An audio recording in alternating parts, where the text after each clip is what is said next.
Hello, everyone. Welcome. Can you hear me? There at the back. Looks like a stadium here. Okay, so just a couple of announcements before we start. I strongly invite you to vote for posters because we have two awards. One is for the best student poster, and the other one is for the best non-student poster. You can vote using the Hoover app by clicking like. So please do that, and we announce the winner at the closing ceremony. Right?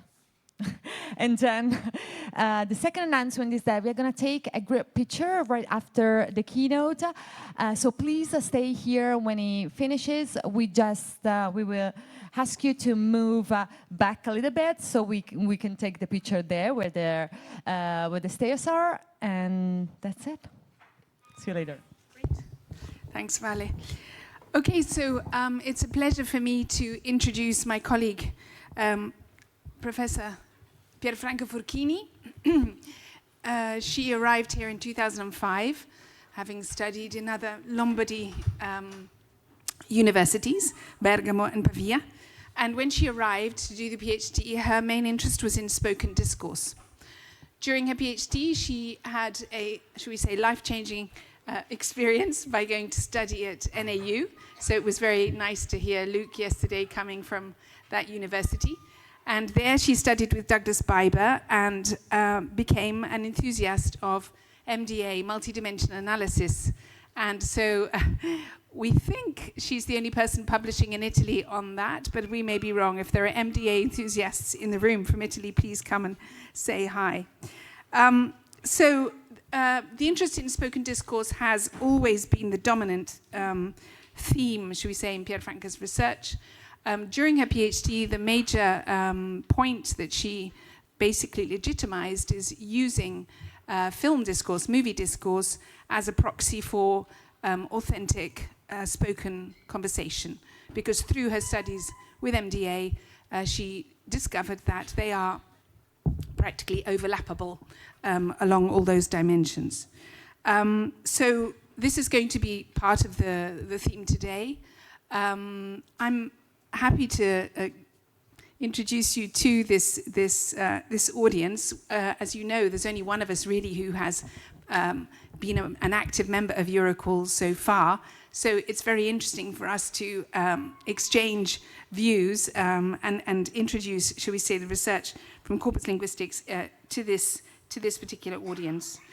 Pierfranca's books are, there's one major book with Peter Lang, Movie Language Revisited. A second monograph is coming out in September with John Benjamin's in the Advanced Corpus Linguistics series, which is called Decoding Movie Language Through MDA and the Grammar of Graphics. Pierfranca is a very active peer reviewer. She's on the editorial board of Applied Corpus Linguistics. And if you notice that her movements are very clear-cut, that might be because she's been doing karate since she was 5 and is a sensei with a 7th Dan. So if that means anything to you, that's another characteristic of Pierfranca. So if we could just thank her before she starts so she gets calmer, and good luck. Okay, so I'm not supposed to kick now, right? What? To start kicking. I'm not supposed to kick, all right. So thank you for coming, first of all, and thank you, Amanda, for your generous introduction. So, methodology, reliability, and practice at a crossroads, reflections from corpus linguistics. Okay, I am from corpus linguistics, so that's my framework, basically. So, my talk today is divided into two main parts. And I will start talking about the methodology, so it will be more theoretical, and I will highlight some shifts in corpus linguistics which shaped the foundations of the methodology.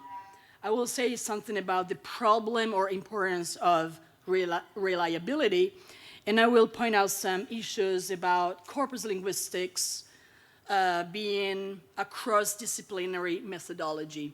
The second part, which is called practice or not to practice, is more practical, meaning I will give you some facts, and I will try to give you a possible solution to the fact that spoken language is still not taught during language classes.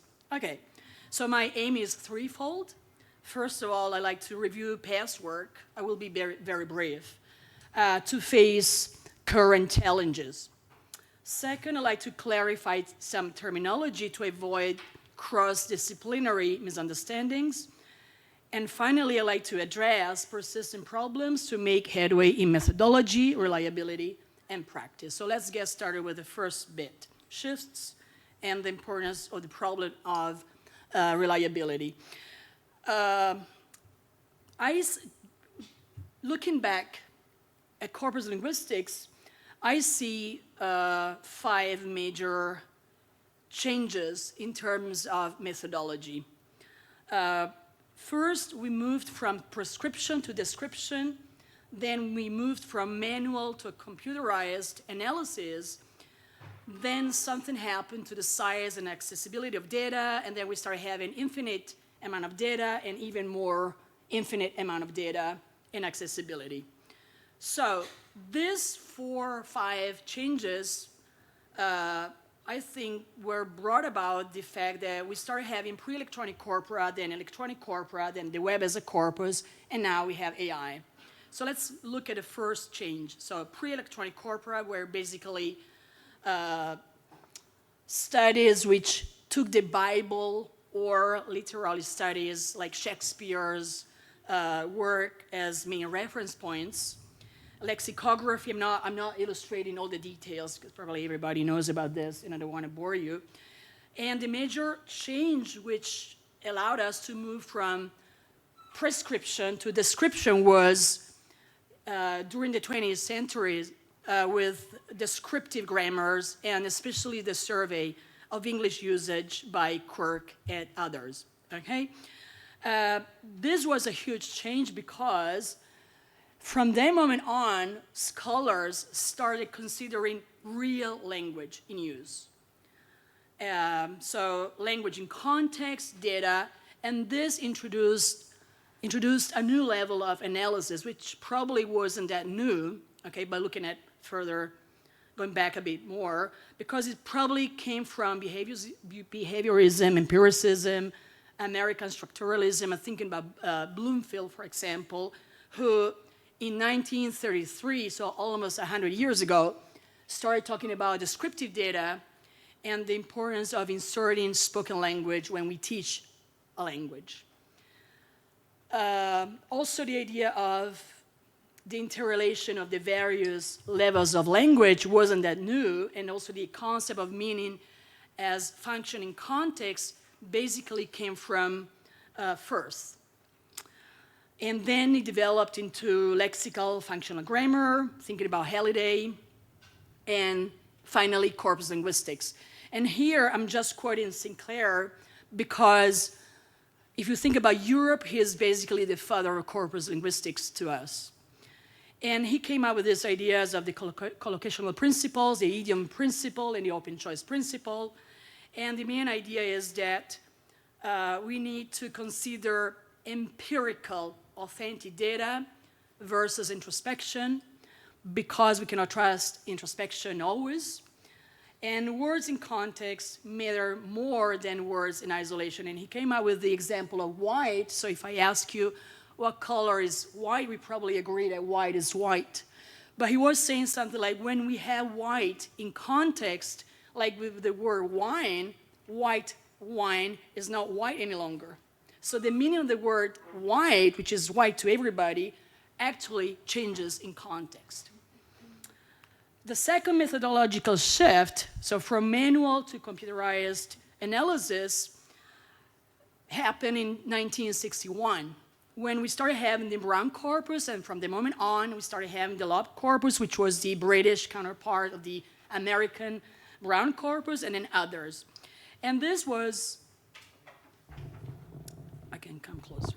And this was, can you hear me? Can you hear me at the back? Yeah.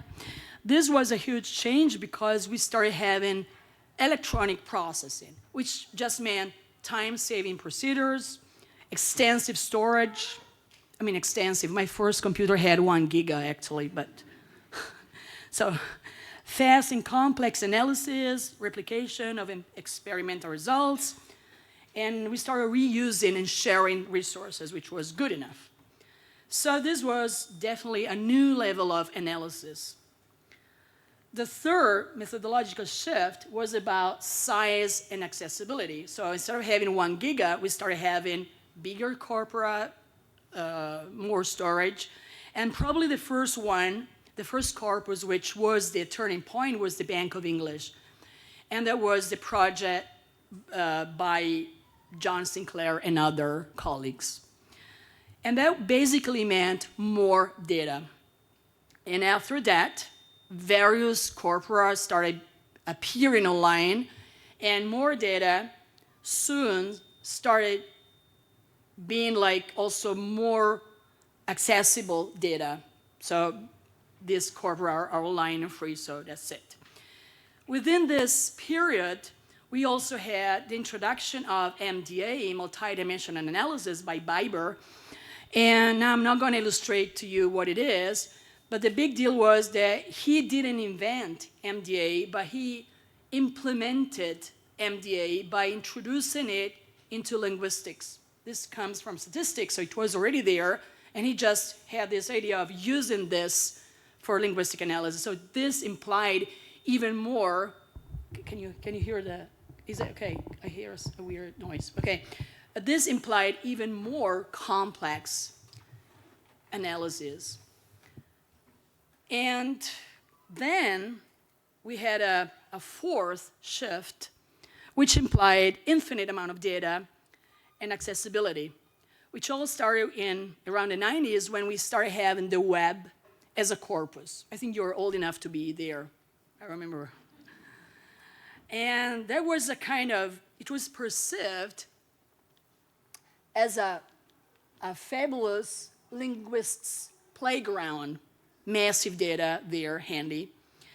So they started saying things like, the World Wide Web is a mine of language data of unprecedented richness and ease of access. Or advantages of the web are obvious. It provides a massive amount of information and linguistic data, which is also, in terms of access, pretty easy to anyone with a computer. But soon, scholars realized that they knew little about its size and composition. Okay, now I'm not reading the whole quotes, but I have something by Biber. Although the World Wide Web is a tremendous resource of information for students and other end users, we actually know surprisingly little about its size and composition. Just how many web pages there are and how they are distributed by language and genre are not easy questions to answer. And a kind of uncertainty about the kinds of documents included started to emerge. And it became evident, it was also difficult to interpret this data. Now, we need to hold on a second here, because if we think about these quotes, we know surprisingly little, we have this uncertainty, it's difficult to interpret the results. Doesn't it ring a bell? Okay? I think we all agree that now we are pretty lost. We have a large amount of data, even bigger, meaning I don't have answers. I don't know. Okay, but we need to think about this. So my first reflection is that these observations on methodology naturally lead us to questions of reliability, especially in light of AI debates. So corpus linguistics has changed with technology. Computers made large-scale, complex analysis possible. The web gave access to massive amounts of data. However, every step raised questions about data reliability, making reliability the hidden backbone of corpus linguistics. And now these questions return. So for me, at least, it's all about reliability. Look, I took a picture of you yesterday. And last night I changed the colors on purpose. So it's probably the same thing. if reliability is the quality of being, I checked my map. I didn't do research about the meaning of reliability, but if you consider reliability the quality of being trustworthy, so probably we are talking about the same things here. So what I see is reliability there because it seems to me it has always been there. Even when we had prescriptivism, which we all hate probably, it seems to me that prescriptivism established reliability by appealing to authoritative sources. It was maybe the Bible. We have this Cruden's Concordance. Then we have Samuel Johnson's dictionary. And here it says the language of the best authors. We started having authoritative dictionaries seen as normative. Now we don't care about judging them. The point is they had this need of having something reliable. And Shakespeare was, or the Bible was, good enough to be considered something like reliable. And of course, since data and context emerged, which basically defined descriptivism and corpus linguistics, one of the desiderata for a corpus linguist was that it be representative. And now here I have an interesting quote by Leach saying, we have the same issue today. To me, this requirement has not been treated as seriously as it should be. And I think we are still there. And of course, this quotes about the web as a corpus show that already. And now, these questions and doubts and issues are further amplified by AI, urging us to reframe how we assess data trustworthiness. Now, AI is there. I didn't do proper research. I just uploaded the PDF file without cleaning data on nconc, and guess the major topic of this conference is AI. 87 papers about AI. So, urging us to reframe how we assess data trustworthiness, it's our main mission from now on. It has always been there. Okay, so let's go back to basics. Okay, now I'm talking about corpus linguistics. So as a corpus linguist, I know that I need a corpus. Whatever I do, I start from a corpus. So if I go back to the basics and I see the main criteria which were established like 25 years ago in terms of good corpus criteria, compilation, and stuff like that. We have sampling and representativeness, finite size, machine-readable format, and a standard reference. Now, this is what you find in many papers. When I review a paper, they often list these characteristics. But the point is, it's never clear how or whether these 4 criteria compromise reliability or not. Okay, so my reflection number 2 is basically a call for reliable data, transparent, objective, replicable procedures, open source corpora. That's what Luke also said yesterday. Because reliability cannot be compromised. If we want to make a difference, we need to make sure that our data or our data set is good enough to be there, to be published. And this directly links up with the scientific need to share, replicate, expand analysis, which lies at the very heart of cumulative scientific research. And I think this is another huge need, because we often do our own stuff, and we don't build on the previous research. We quote people because we are supposed to quote people, but do we seriously take into account what somebody else did so that we can expand our knowledge, or we just quote because we need to quote people to be published? So this also, to me, becomes an issue if we consider corpus linguistics as a cross-disciplinary methodology, okay? Given that it's not a field, I mean, some people consider it a field, but to me it's just a way, it's a methodology, okay? So if we use it in many fields, it means that specific discipline-related practices and terminology could lead us to possible misunderstanding and misinterpretation. So to me, we really need to demonstrate the reliability of our research by clarifying also the terminology employed, which gives us transparency at the end of the day. And mind you, some terms are also confusing even within the same practices. And now I have a couple of examples here: corpus-based, corpus-driven. I saw a couple of posters. One had the corpus-based label, the other had a corpus-driven label. This distinction came out like 25 years ago with Tonini Bonelli writing a book about this.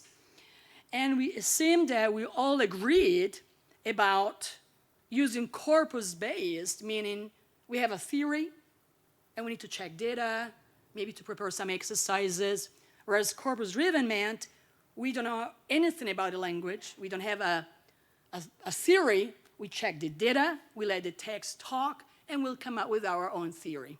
Good.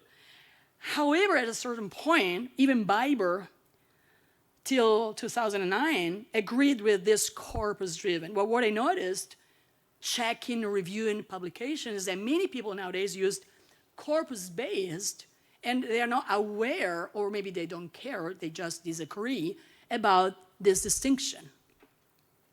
So that could cause an issue, could be an issue, okay? Another example, which came to my mind talking to my colleagues who belong to this group, so that's one, so that's Valentina. Nicely spotted. So the difference between quantitative and qualitative analysis. Now, don't insult me, but as a corpus linguist, to me, is much easier. Meaning, to me, quantitative data is about analysis, or is about counting the data. Whereas qualitative analysis, to me, is interpreting and explaining the data. So to me, it's not exactly this. I think you all agree with more or less with this description. So to me, I could have interviews, data from interviews, for example. I check, I count the words, the occurrences, the lexical bundles, whatever, in interviews. I count the data, and I come up with some qualitative interpretation. So I don't follow this. Another example is about triangulation. And triangle, three things. However, in corpus linguistics, we say that we need two or more perspectives, so two are enough. And I noticed that also in psychology, they consider two in this triangle thing. Now, does it really matter? I don't know. I got a feeling, however, that we shouldn't be lost in labeling things, okay? So in any case, we need to make our labels or criteria explicit, and that's it. And we should avoid redundant labels. Because I got a feeling, again, when I check papers or monographs, people need to create new things, probably hoping they will be quoted and they will get famous because they coined something new. We don't need new words. Because everybody knows that the lexicon is the most productive level of language. So we know that we can create words, especially in English. But to make a huge difference, we need to consider what we do in a clearer way, so that if somebody else who doesn't belong to our group reads it, that person can understand and can see whether our research is serious enough or not. I brought an example here that I often use like this label data evidence-driven analysis. So whether you use it or not, I need to make clear that when I say data evidence-driven analysis, I mean I don't have an assumption. I pretend I know nothing.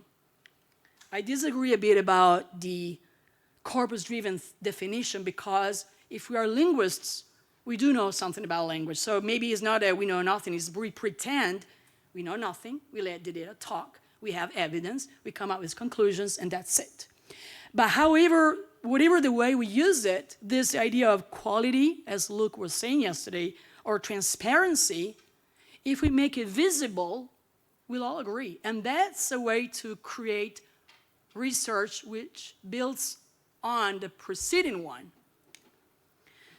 Now, let's move on to practice. I put practice or not to practice because we have this issue of forgotten spoken language, and I have some examples from movie language being a possible solution to this problem. Okay. So now the question is, if we agree about the importance of reliability, how can reliability be translated into practical solutions for teaching? Because we could spend the whole day talking about reliability. I trust you that you all agree. But the point is, okay, we agree, now what? We need to put it into practice. And if you are language teachers, we have a huge issue here. So to me, reliability and teaching has something to do with the use of real language in use and using authentic data. So my next question is, what does this mean to you? I think you're all familiar with this expression, it's raining cats and dogs. How many hours, I don't teach English, I don't teach the language, I do linguistics, but I have people who teach it here, and I often ask them, how many hours do you spend teaching idioms? But especially as a student, I remember the amount of time I spent studying this flipping idioms. And then you become a corpus linguist, you check the number of occurrences in the COCA corpus, and the COCA corpus, which is the corpus of contemporary American English, which contains like 1 billion words, have 41 occurrences. To me, it's cheating. To me, it's serious. As a student, had I known, okay? So to me, okay, reliability and quality needs to have something to do also with people who teach language. We need to be reliable. So if I have a daughter or a son who goes to learn language to university, and this person doesn't teach real language in use, I feel like I'm trashing my money. It's not fair. And to me, real language in use, but here I'm biased probably, is spoken language, which doesn't take away anything from written language. Written language is relevant. However, linguists have been pointed out this for, 100 years. Spoken language, it's the primary way we have. So when we were born, at a certain time, we didn't start writing. We started talking. So spoken language comes first, whether we like it or not. And over the past 20, 30, I would say 100 years, because Bloomfield talked about data and spoken language like 100 years ago. Linguists pointed out the need to teach spoken grammar features because this allows learners to sound more natural. That's a key point.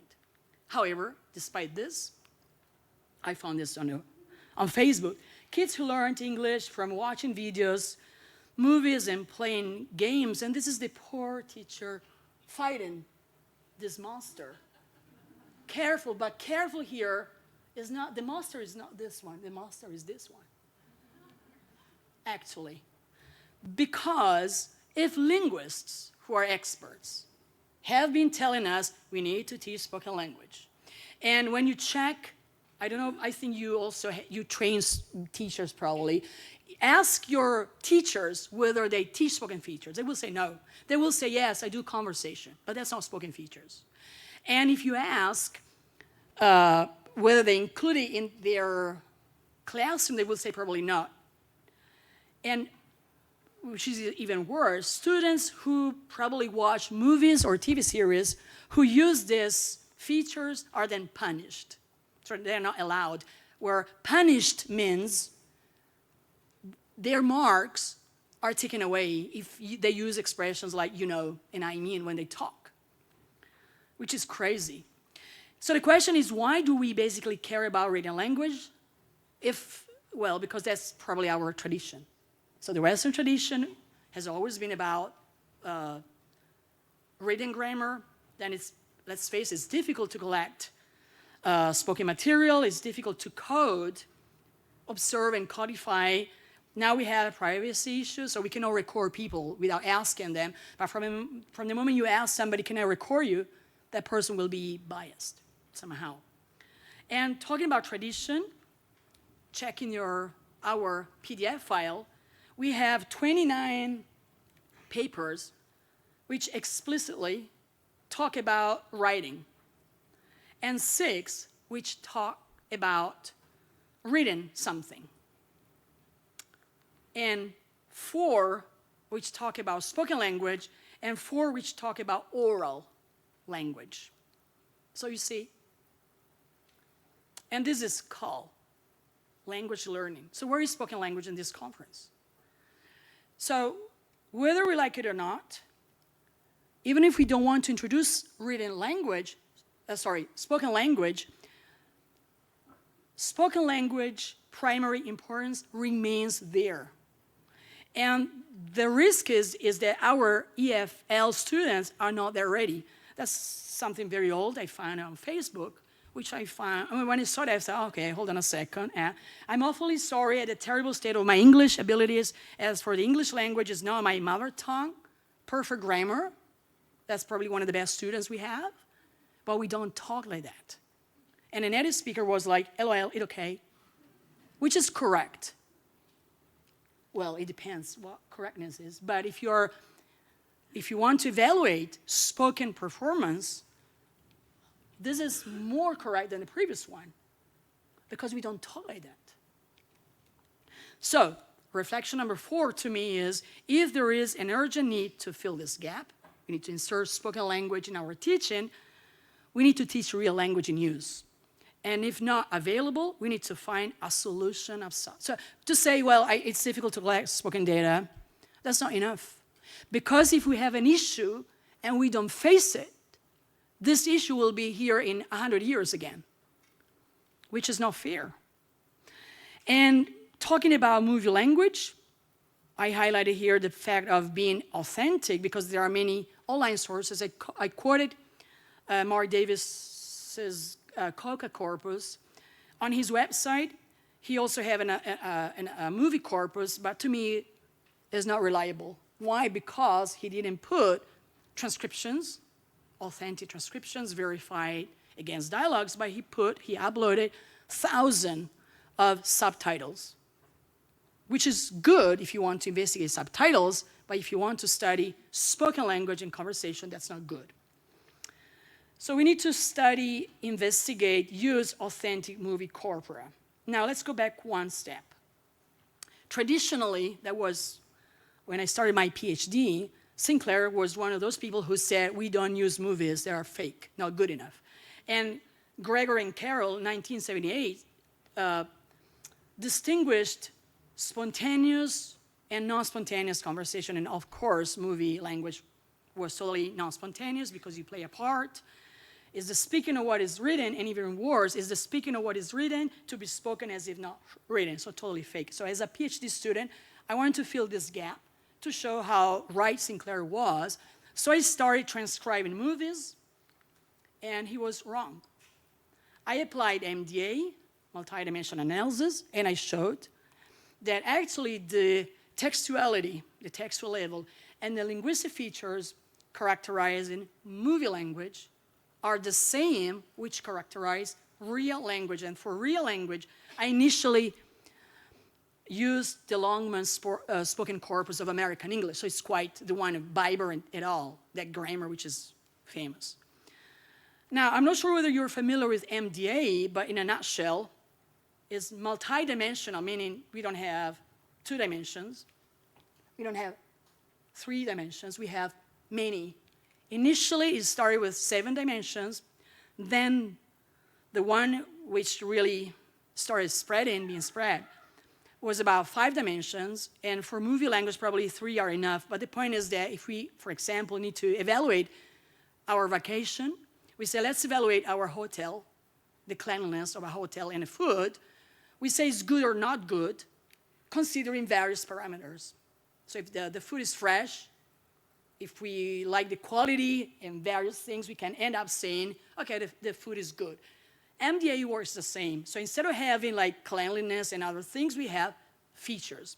So it starts from the assumption that frequently co-occurring linguistic features in texts share at least one communicative function. That's a bit complicated, but in practice, I have 2 texts or 2 corpora, spoken and movie language.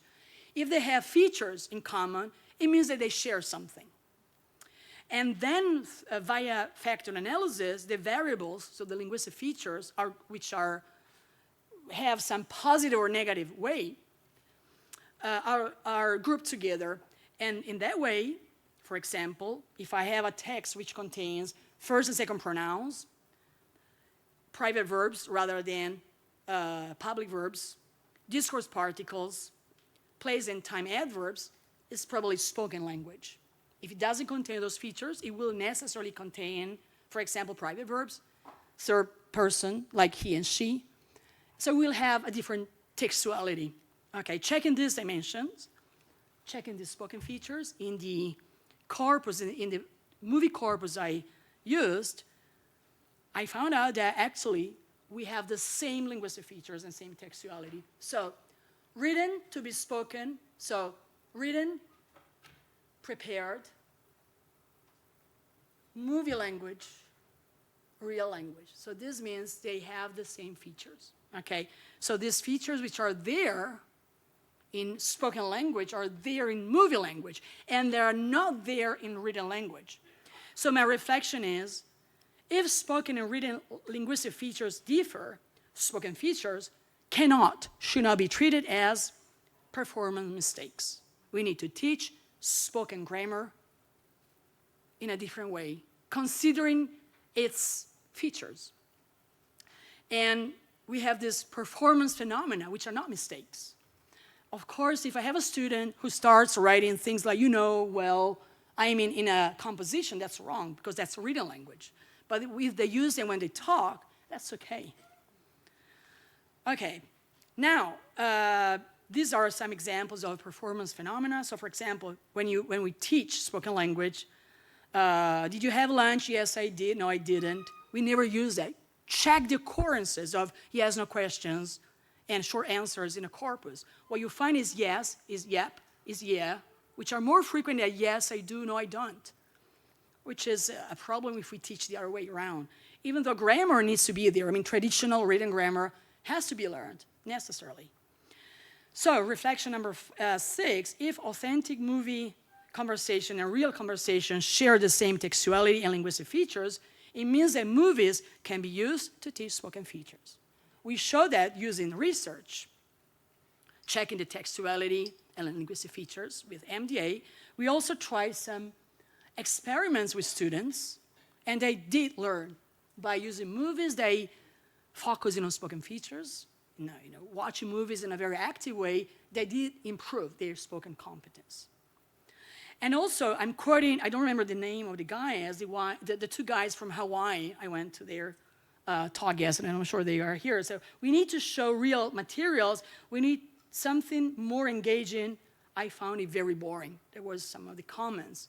So movies become real material and definitely are engaging. I always investigated movies. I take it that it works also with TV series. Having said this, I'm very happy to introduce this American Movie Corpus, which is authentic because we verified the dialogues. I checked the textuality and the linguistic features in I started 20 years ago, and it contains real language, and especially is online and free. So from today on, if you want to check it, you have some info here on the project box, and you'll see something about our team. the people who helped with the transcriptions, and other consultants. We have an international board. Douglas Biber is there, for example, and other Susan Hunston, various famous corpus linguists. And the corpus is there. We developed this AMC-Xplorer with the idea of having something which was like ANCONC. I don't know, are you familiar with ANCONC? It's basically the same structure. So we have various options.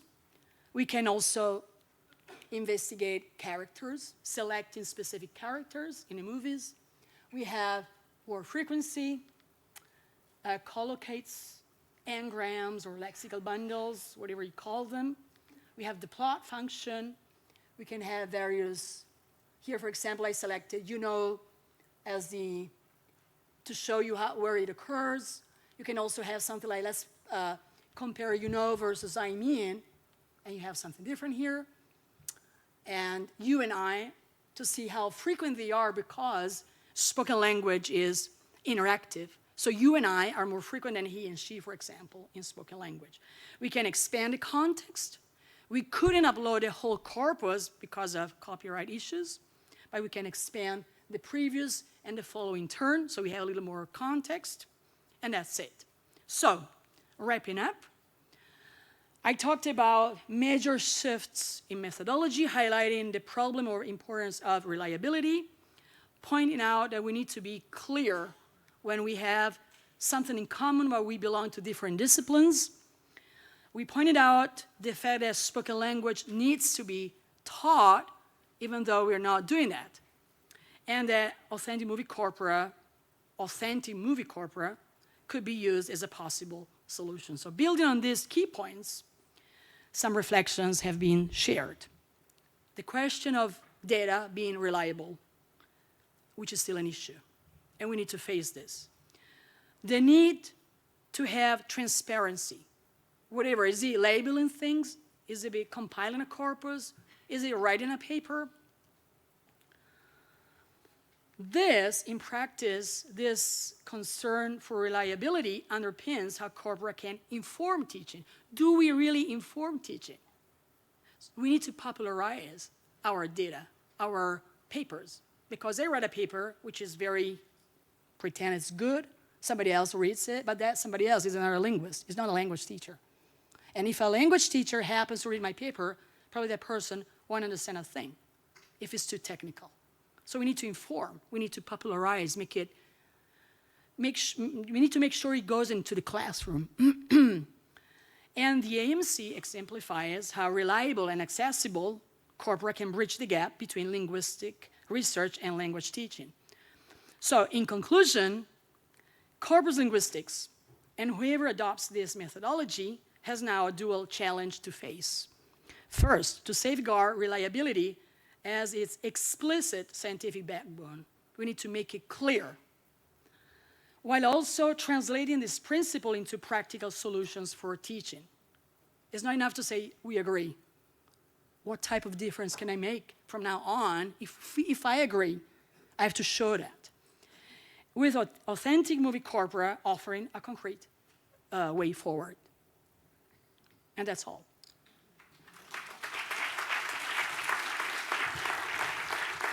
Now, questions are very welcome. If you dare, I'm a black belt. But yeah.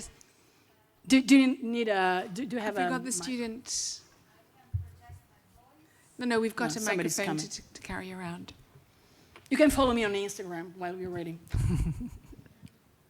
Thank you very much, Pierfranca, for this brilliant presentation. It was lovely to see everything from the beginning to the end. There's an added value to spoken corpora, which I think this is just a comment, but I'd like you to comment on it. Because there's now this talk that written corpora are being contaminated with AI-generated text Tony McHenry even said the other day they're being poisoned. And with spoken corpora, we don't have so much spoken generated text yet and movies. So this could also be an added value of the authenticity of your data. And now you have the AMC, which can be checked. If you find typos, because you could have also mistakes there, because we transcribe it manually. And definitely what you're saying is correct. That's why I was saying what happens, we don't know where we are. We know that we have a bunch of data, AI. Where does it come from? If you check papers, and every time, that's what I do at least, every time I see the verb delve, I'm pretty positive that comes from ChatGPT. Enhance is very common there too. So there is also another perspective. Maybe these verbs, delve, which was used ages ago, probably will take place again because of ChatGPT. Now it's a bit weird. It's just like movie language influencing spoken language. We have features, for example, in Italian we have a word which is translated with friend. We never say ciao amico in Italian. But in movies you have that because you have hi guys, something like that. And after a while we have changes taking. Language is something which is alive, so it's difficult to take a very clear screenshot. So, but definitely poison is a danger by definition. I agree. Thank you for your comment.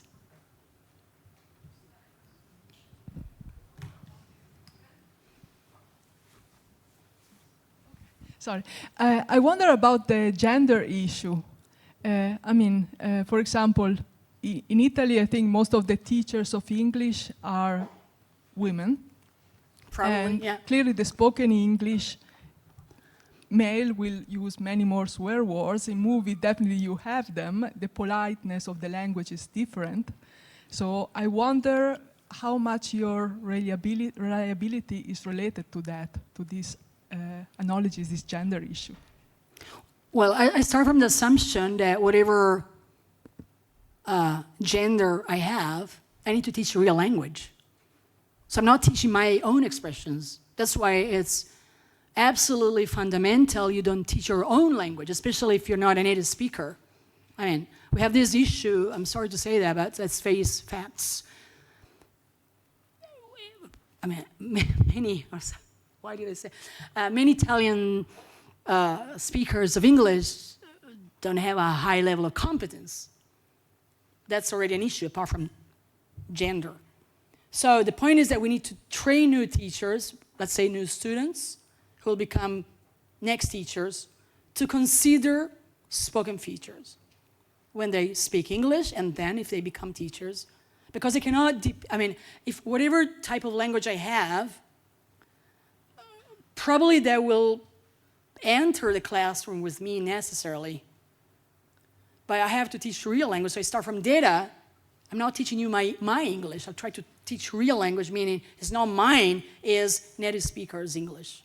And if the AMC, for example, contains examples, also swear words if you want, instead of inventing swear words, I use those swear words which are used. And then, given I have this character selection, let's see whether male and female swear in a different way. That would be interesting in terms of research and then teaching also. I'm not sure, did I answer? I'm not sure. Yeah, it was a great answer. Okay, thank you. Thank you. Somebody here. And then there's another one at the back, is that right? Hi, thanks very much for such an engaging and passionate presentation and also showing just how your research has developed over 20 years and you've clearly got a direct focus. I think what you're offering to corpus linguistics is great, open access, movies like native speakers. However, the question I have is that many of our language learners today won't be in contact with the native speakers. They're going to be in contact with non-native speakers. And so what can corpus linguists offer in terms of corpora for training our learners to interact with other learners and rather than native speakers? I think I'm not sure I can answer this because I'm totally biased.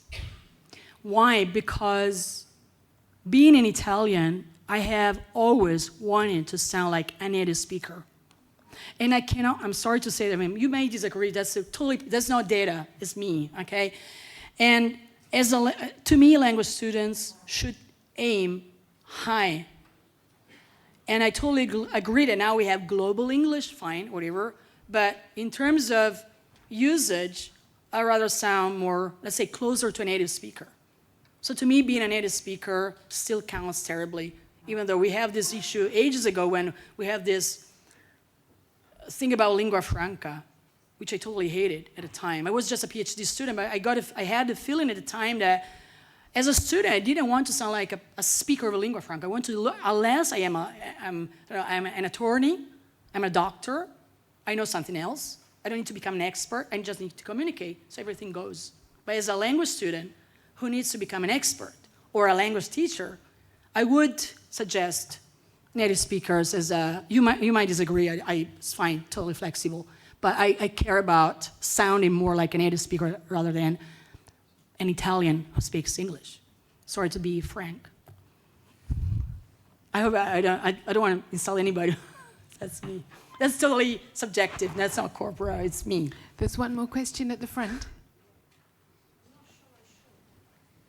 Yeah, kill me. I'm ready. Always positive. Okay. I am not a native speaker. I don't like native speaker. I've been living in England for 40 years, and when I speak, people Italian can tell I'm from Emilia-Romagna, and I don't care. I can communicate, and the problem is I've been working with my Brazilian partners, and I think it is a very colonial construct, because he's a Nigerian, not a native speaker. He's an Indian person, not a native speaker. What is the native speaker? Well, that's a good question. And I'm a bit troubled by what you just said. In fact, I'll stop here. No, it's fine. So, totally agree. To me, can I? That's why I said that's totally subjective. To me, and somebody said it before, I'm very passionate. I love American English. To me, the best aim is American English. Somebody else could love Indian English, that's good. So it's at a certain point, it could become subjective. Nothing wrong with favorite English. And there are many Englishes. But as I said, as by being an Italian, in an Italian context, I have so many professors 20, 30 years ago who taught wonderful literature and sounded so terribly Italian to me, but that was subjective. Okay, so my presentation is totally about objective data, and that's the presentation, and that's, I hope, serious research. But then I was asked a personal question. So as a person, I can have a personal preference. And to me, American English, now you can insult me, but when I say it's personal, it's personal. So it cannot be, you can judge it, say, I don't like it. I am surrounded by British, by the way, who are my best friends, by the way. Nobody's perfect. So the point is, subjectivity remains there because it's the heart. The language of the heart is the language of the heart. Then you say, I don't care, I just want to communicate. Are you happy? I'm happy for you. So fair enough. Did I answer? I'll answer my plenary tomorrow. Okay, I'll be there. Okay. Okay, well, let's end on this happy note, all right? And thank you, Pierfranca. Okay, thank you for coming.